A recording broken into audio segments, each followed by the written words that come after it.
إياك نعبد وإياك نستعين اهدنا الصراط المستقيم صراط الذين أنعمت عليهم غير المغضوب عليهم ولا الضالين آمين. الحمد لله رب العالمين والصلاة والسلام على أشرف الأنبياء والمرسلين وعلى آله وأصحابه أجمعين. قال رب اشرح لي صدري ويسر لي أمري واحلل عقدة من لساني يفقهوا قولي. سبحانك لا علم لنا إلا ما علمتنا إنك أنت العليم الحكيم. ولا حول ولا قوة إلا بالله العلي العظيم. اللهم لا سهل إلا ما جعلته سهلا وأنت تجعل الحزن والصعب إذا شئت سهلا يا رب العالمين. Alhamdulillah, malam ini dapat kita sambung kajian hadis 40 kita, iaitu pada hadis yang ke-31 di bawah tajuk hakikat zuhud dan hasilnya. Minggu lepas kita berhenti pada perkara-perkara yang mendorong atau membawa seseorang insan pada kezuhudan. Perkara-perkara yang mendorong atau membawa seseorang insan pada kezuhudan. Jadi kita pergi pada perkara yang kedua. Perkara kedua iaitu menghadirkan gambaran tentang kelazatan dunia. Dan kita asal dia guna perkataan istihdar. Istihdar maknanya menghadirkan hati ataupun menghadirkan fikiran kita. Menghadirkan hati ataupun menghadirkan fikiran. Gambaran tentang kelazatan dunia yang menyibukkan hatinya dari mengingati Allah Subhanahu wa ta'ala dan menurunkan derajat di sisinya, mengharuskan dirinya, memenjarakannya dalam tempoh yang lama dan berdiri di hari yang penuh kesulitan, hari kiamat, untuk ditanya tentang bersyukur kepada pemberi nikmat. Jadi ini perkara kedua. Perkara kedua ni yang mana menjadi faktor lah, pendorong kepada kita untuk menjadikan diri kita ni berada dalam golongan orang-orang yang bersifat dengan sifat zuhud. Maknanya senantiasalah dirinya ataupun hatinya, fikirannya berfikir tergambar tentang bahawa kelazatan dunia ini tidak lain hanya melalaikan ataupun menyibukkan diri dia daripada ingat kepada Allah Subhanahu Wa Taala. Dia tidak, maknanya tidak terlalu menginginkan kelazatan dunia. Pada kata dunia saat ini boleh menyebabkan dia lalai, boleh menyebabkan dia sibuk, boleh menyebabkan dia tidak ingat kepada Allah SWT, dan juga boleh menyebabkan dia punya derajat di sisi Allah Ta'ala itu jatuh, turun nilaian dia, sahih dia di sisi Allah Ta'ala itu. Begitu sekali orang yang zuhud tu berfikir gitu. Sebab dia kata di hari akhirat nanti dia bimbang takut dirinya tertahan. Memenjarakan tu maknanya tertahan. Kita hidup atas muka bumi ni pun, kalau pergi satu-satu tempat kena berada lama, penat dah. Kita pergi HSN contohnya lah, nak boleh selesai tu pergi pagi hari lagi, lepas zuhur pukul 2 baru boleh ambil ubat. Oh benar. pergi jawab pun benar menunggu lama tu. Tempat-tempat yang memenatkan. Musim-musim ni pun kalau ada rublah tu pun beratuk cucu juga dah. Musim raya orang balik kampung kan, atas jalan kan, tertahan dia tempoh yang lama. Tapi tertahannya manusia di pada mahsyar ini, tak boleh nak gambar lah macam mana. Jadi orang yang zuhud ini dia bimbang takut, dia tertahan lama apabila berada di pada mahsyar untuk bertemu dengan Allah Subhanahu Wa Taala. Apa yang jadi lama tu sebab hisab tu lah. Kira-kira tu, dia kira kau tu, kira kau ni. Kau atas diri dia sendiri, dengan anak dia, dengan isteri dia, dengan orang lain pula. Banyak kagum hisab dia. Jadi orang yang zuhud ni dia, bagi dia dunia tu tak boleh harap sangat. Dia bimbang takut terlalu lama. Dan berdiri ia di hari yang penuh kesulitan. Kalau hari itu penuh kesulitan, duduk berdiri burak cacat. Tak, saya rasa pada masa saya itu bergantung pada amalan kita. Iya. Kalau mana kekuatan amalan kita sama. Jadi orang yang zuhud dia pada hari dekat kepala kita. Tak ada orang yang beriman, kuat amal ibadah, tak ada masalah. Iya. Gitu tak? Jadi orang yang nak jadikan diri dia ini memiliki sifat zuhud ni, dia berfikir gitu. Dia hadirkan hati dia, dia hadirkan fikiran dia tentang kesulitan hari akhirat nanti. Jadi kita kata kesan daripada dia berfikir gitu, dia penuhkan masa dia dengan mentaati Allah. Dia sibukkan diri dengan taat kepada Allah SWT lah. Tidak sibukkan diri dengan dunia lah. Mana gitu. Maknanya dia merebut akhirat. Sebab itu dia kata, dia bimbang juga untuk ditanya tentang bersyukur kepada pemberi nikmat. Hari akhirat nanti Allah Ta'ala ketanya, bersyukur pada dia. Allah Subhanahu Wa Ta'ala berfirman, "Tsumma latus'alunna yawma idzin 'anil na'im." Maksudnya selain dari itu, sesungguhnya kamu akan ditanya pada hari itu tentang segala nikmat. Segala nikmat yang kamu telah menikmatinya. Surah At-Takatsur ayat 8. Ini dari Quran. Allah Ta'ala beritahu setiap daripada kita akan ditanya satu persatu tentang nikmat yang Allah Ta'ala kurniakan atas dunia ini pada hari akhirat nanti. Jadi orang yang zuhud ni dia duk fikir setiap saat dia fikir pusing.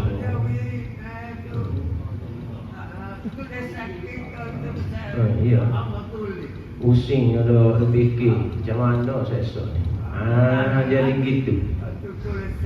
Adakah kita ni sehari-hari yang kita hidup tu fikir gitu?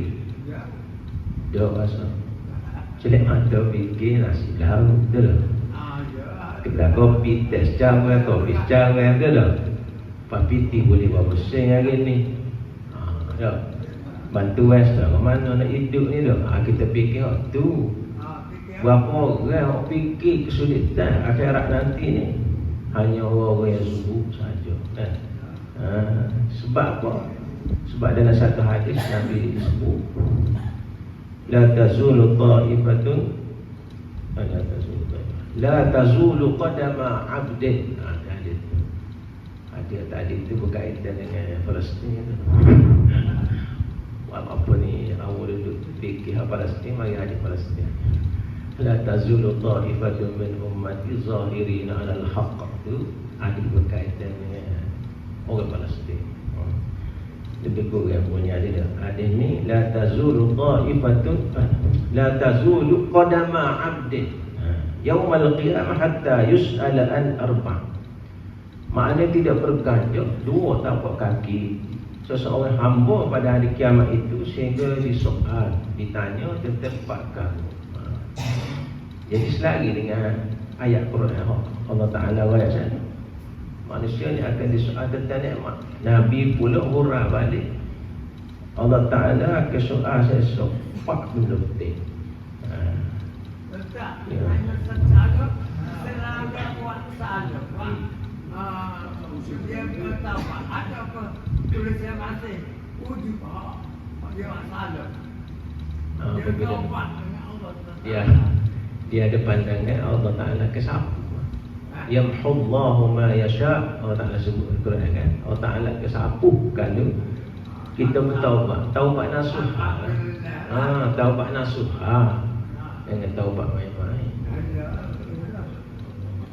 Kita minta dengan Allah Ta'ala apabila kita betul-betul taubat, kita minta Allah Ta'ala sapu licin dosa kita tu. Sebab saya esok malu yang buka depan buku kita ni pada dua agama gitu.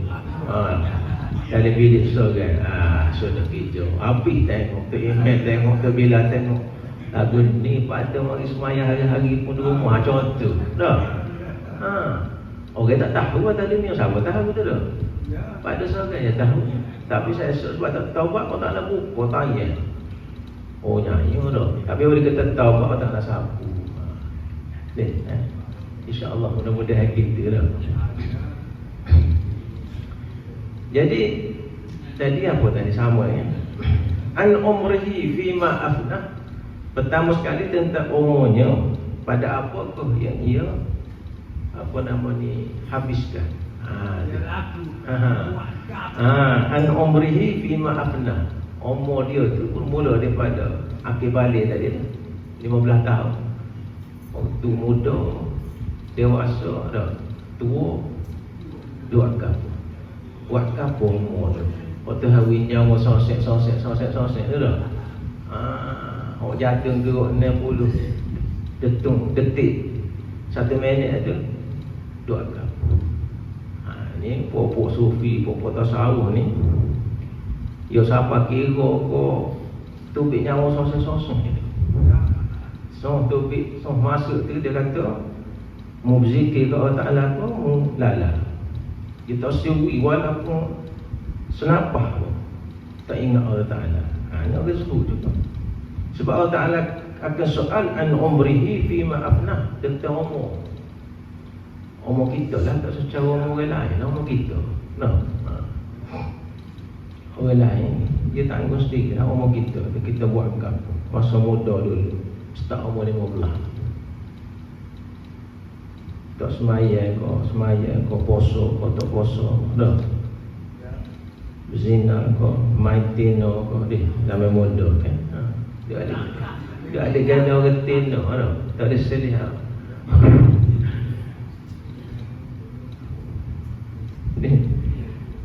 Bawa janda orang dah. Macam-macam. Masa muda ni sejarah tu ada belakang. Allah Ta'ala akan tanya. Allah Ta'ala akan tanya. Wa an jasadihi fima ablah, dan tentang tubuh badan dia juga dia guna untuk apa tubuh kita, mata kita, telinga, mulut, kaki, tangan. Mustai dengan siapa? Iya. Tanya belakang. Wa an ilmihi maza amila fi, dan tentang ilmu tu pada apa dia amalkan, dia buat, dia amal pada ilmu dia ngaji tu. Belajar banyak dah, baca kitab tauhid lagi, fiqh lagi, tasawuf lagi dah. Ilmu penuh tidak ada contohnya. Buat kata apa ni, semaya tahajud bagus, buat kata semaya witir bagus, buat kata apa nama ni, semaya duha bagus, buat kata zikir kata lah. Baca Quran kata hari ni berapa kali baca Quran, boleh ke sepipi aja ni contoh. boleh kau sepipi baca Quran ini. Contoh lah. Daripada segi ilmu kita ada belakang. Allah Ta'ala ketanya, Maza amila fi, membuat apa dengan ilmu tadi? Untuk kamu beramal ke, untuk kebaikan ke, ataupun ilmu yang kamu ada itu untuk kamu gunakan pada kejahatan. Nah, ilmu ada tapi dia guna untuk merokok ke, curi, kecek orang ke, ada. Dia cerdik kan, ilmu banyak tapi kerja kecek orang. Tak ada. Tapi orang kena kecek dia tu apa? Dia berilmu. Orang tak akan tanya fi maza amila fi wa an malihi min aina iktasabahu wa fi ma anfaqah, dan tentang hartanya daripada mana dia dapat, dia perolehi, dan kepada mana dia belanjakan harta dia. Kerja dah kerja rajin nak usaha dia binti banyak, bagaimana dia kata sampai jadi jutawan hartawan. Lepas tu belanja ke mana ni? Apa ni, nafkahkan isteri, anak apa ni, keluarga ke, apa ni, infak ke jalan Allah ke tidak, semua ditanya oleh Allah SWT. Sebab itu orang Zuhud tadi dia berfikir tentang soalan-soalan yang akan disoal oleh Allah Ta'ala di hari akhirat nanti. Boleh ke dia jawab? Boleh ke dia sesatkan? Maka atas dunia ni dia akan jadi rezeki. Dia beringat lah. Dia beringat lah. Dia beringat umur dia kena jaga ni, tubuh badan dia, mata ni kena beringat ni, harta pun kena beringat, ilmu pun kena beringat, digunakan pada apa yang diizinkan oleh syarak, yang diredai oleh Allah Subhanahu Wa Taala. Dan yang ketiganya, merasakan keletihan yang berat dan kehinaan dalam meraih kenikmatan dunia yang banyak, tipu dayanya cepat menghilang dan binasa, dipenuhi orang-orang yang hina dalam mencarinya dan tidak berharga di sisi Allah Subhanahu Wa Taala. Gitu dia fikir. Maknanya letih. Cara buat dunia ni letih. Cara buat dunia ni hina bagi dia. Jadi kata orang yang mencari dunia ni sebenarnya orang-orang yang tidak berapa cerdik bagi dia. Gitu. Sebab tidak berharga di sisi Allah Subhanahu Wa Taala. Ini tasawuf ni. Tasawuf ni. Rasulullah sallallahu alaihi wasallam sabda, "Lau kanatid dunya ta'dilu 'inda Allah janaha ba'udah ma saqa kafiran minha syurbata ma'in." Ini berdasarkan kepada satu hadis Nabi sallallahu alaihi wasallam. Nabi sebut maksudnya, kalaulah dunia ini di sisi Allah sebanding dengan sayap nyamuk, dunia ni gega dia sebesar sayap nyamuk. Tak sayap nyamuk berapa sen? Ada orang ikat nyamuk jual sayap. Tak ada dengar gitu. Memang ayat tak ada gega, sayap nyamuk. Nabi buat perbandingan, kalaulah dunia ni ada harga sebesar sayap nyamuk, maka dia tidak akan memberi minum kepada orang kafir walau seteguk air. Itu sekali. Maknanya ni tak ada rega. Disebabkan tak ada rega tu, semua boleh kecapi nikmat dunia ni. Kemudian yang keempat, tadi lah maksud yang ketiga tu, maksud orang yang zuhud ni dia berdasarkan kepada hadis Nabi, disebabkan dunia ni tidak ada harga, tidak ada nilai. Dia suruh nilai, nak suruh kita nak kita suruh dunia ni dah. Tapi di sisi Allah Ta'ala, di sisi Nabi, di sisi orang zuhud ni, tak ada nilai baginya. Yang keempat, menghadirkan, yakni istihdar. Istihdar maknanya menghadirkan hati dan juga menghadirkan fikiran, mana dia berfikir. Gambaran tentang dunia yang terlanak sebagaimana yang disebutkan dalam hadis hasan yang diriwayatkan oleh Ibnu Majah dari Abu Hurairah radhiyallahu anhu.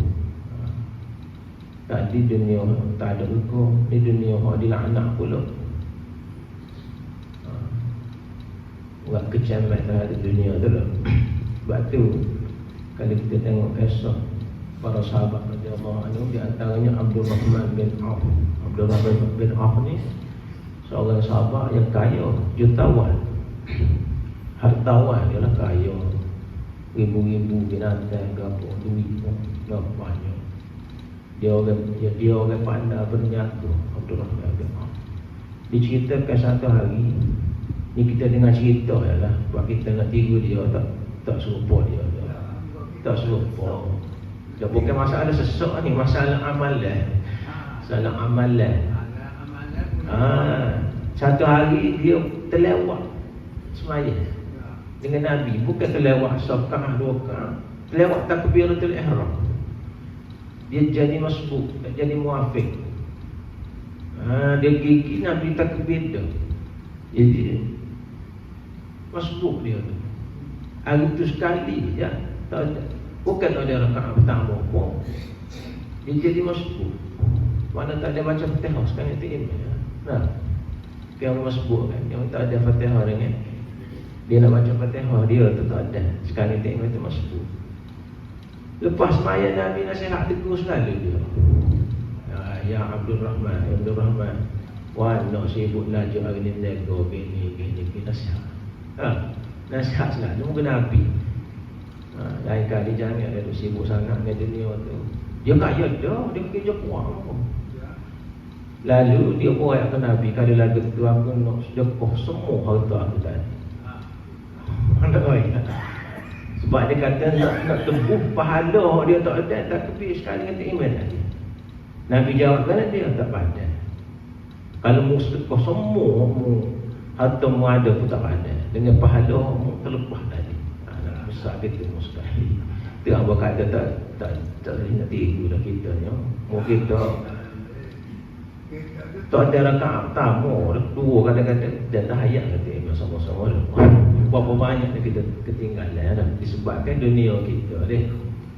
Dunia kita lillah dia agak lembu tak ada. Betul tak? Ya. Duduk sibuk di rumah dia dah cara anak pembini gapo dah. Ayah itik Allah. Unggah kambing lagi tak ada. Mari-mari dah tak kedua dah. Macam tu. Kita lah. Itulah nak ayat kita. Tapi sahabat Nabi kita. Seorang lagi Abu Talha. Kalau kita berada sekarang, Abu Talha ni dia ada kebun kurma dia luah. Kurma dia luah waktu subuh Nabi haji kita berhak dalam kebun dia. Dia ada laga. Satu hari dia sembahyang sunat dalam kebun dia.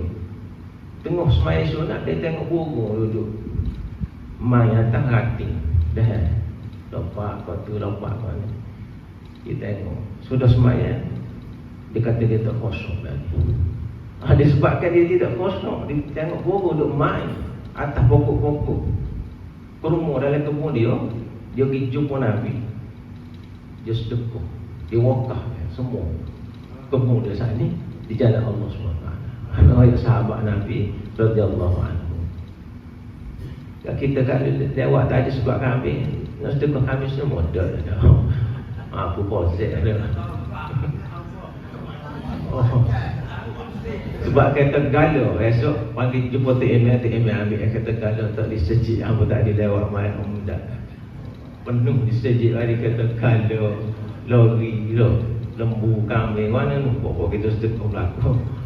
Dah hari-hari lewat habis dia cing harta kita. Sahabat nak ayat ni begitu sekali dia bimbang, takut dia dilalaikan oleh dunia. Ini pokok suruh kan, kaya tapi suruh. Gitu. Dia kaya ni bukan jutawan lah, sama-sama kita dah ni kat jutawan. Takut masuk dalam golongan tasawuf. Ya, tidak takut dalam tasawuf. Abu Hurairah radhiyallahu anhu berkata, "Ad-dunya mal'unatun." Jadi yang keempat berdasarkan kepada hadis Nabi ni, mal'unun ma fiha illa zikrullah ta'ala wa ma walahu aw 'alimun aw mu'allimun. Satu hadis Nabi SAW. Maksudnya dunia itu dilaknat. Dunia kita duduk ni dilaknat. Nabi Dilaknat yang ada di dalamnya illa zikrullah, kecuali dengan zikir kepada Allah, wa ma walahu, dan yang seumpama dengannya, yang menyamai zikir tadi. Mana ahli zikr, orang yang berzikir itu tidak terlanat lah. Yang terlanat itu selain daripada itu, yang mengutamakan dunia tadi. Aw alimun, ataupun orang yang berilmu, aw muta'allim, atau orang yang mencari ilmu. Ini golongan-golongan yang tidak terlanak di dunia, termasuk kita ni. Dah, ada coba Allah mana ni? Mudah-mudahan kita lah kan.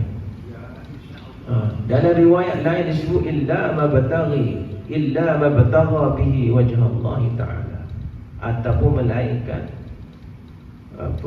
kecuali orang yang mengharap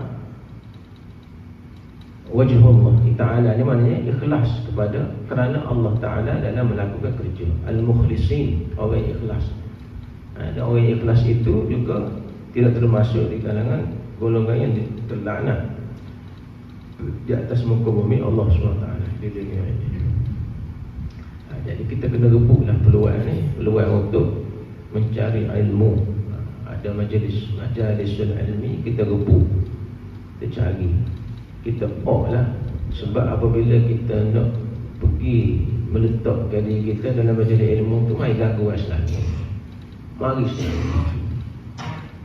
Mari berak mata lah, ngatu lah. Fikiran tu mari selalu diganggu oleh syaitan. Jadi panah punggung lah, tak ada lampu tak ada lampu, panah seru, kena dah punggung lihat bola ganas-ganas sikit, panah ni.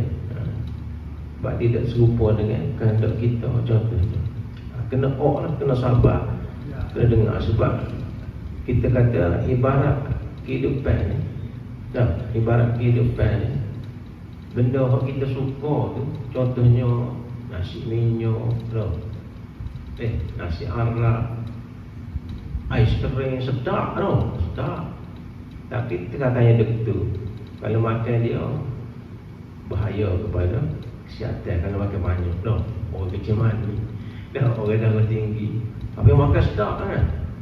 Kita kalau boleh nak ngomong 2-3 pinggan, pada fikiran kita kat zahir kan, sedap lah. Pertama kali boleh pergi makan di hotel, nak hadap tu kan, sedap. Tapi di sebalik sedap tu adanya kemudaratan. Kita tak tahu. Betul tak? Kalau nak makan, dia tak baca kau. Bahagia benda lagi, orang sebut ubat tu pahit tu. Payuh kalau seorang makan pahit. Tapi di sebalik kepahitan itu adanya penawar. Betul tak? Itu nak rakyatnya. Situ cerita. Jadi maknanya, kalau orang mari dengan ngajar, kau suruh berak, pahitnya. Ya, sebab di belakang pahit itu ada penawar. Mudah-mudahan dia menyucikan jiwa kita, menyucikan pemikiran kita. Lepas ni kau rajin nak ibadah contohnya. Kau tahu tak? Sedangkan kalau kita pergi, orang main ke apa, hiburan contohnya, joget kau apa, sedap, betul tak? Sedap, kedua-kedua, golek-golek kalau ada bola saya kain ke apa dia, sedap. Tapi di belakang sedap tu ada dosa, ada kemurkaan Allah Ta'ala. Gitu ya. Ya. Iaitu bahawa dunia dari segala isinya akan menjauhkan diri dari Allah. Apa sebab mal'un tadi? Sebabnya dunia ni dia kata boleh menjauhkan diri seseorang tadi daripada Allah. Kita ada nak suruh kita jauh semacam, nak suruh kita lala, nak suruh kita jauh, nak suruh kita lari. Itu dia sebenarnya. Padahal dunia ni Allah Ta'ala buat juga. Tapi Allah Ta'ala buat dunia ni untuk uji kita. Nak uji kita, ujian. Kita cerdik ke tak cerdik? Buat cerita kera tadi lah. Kera nak ambil kaca dari lubang dia dah. Kera dia cerdik dah. Kalau cerdik dia ambil dah sikit-sikit. Makin kenyal dah. Ni ambil semua lekat tangan dia. Tertipu dah. kecuali ilmu yang bermanfaat. Itu yang dimaksud oleh Nabi, illa zikrullah tadi, au alimun au muta'allimun, kecuali orang alim ataupun orang yang menuntut ilmu tadi, kecuali ilmu yang bermanfaat yang menunjukkan kepada pemiliknya bagaimana mengenal Allah. Sebab apabila kita kata orang berilmu tadi tidak terlaknat dia, sebab dengan ada ilmu tadi dia boleh kenal Allah. Dan awwaluddin ma'rifatullah. Disebut oleh ulama kalam. Ulama kalam. Ya. Awal-awal ulama itu mengenal Allah Subhanahu wa ta'ala.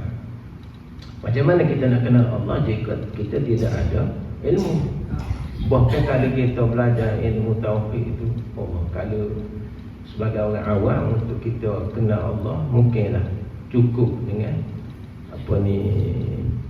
asas ilmu tauhid. Tapi kalau kita belajar secara mendalam, lagi lah menyebabkan kadang-kadang orang itu jadi kau pening buat tu.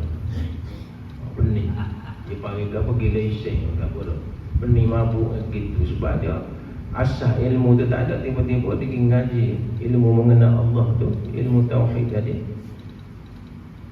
masuk dalam lalu kitab tinggi selalu. Pening ya.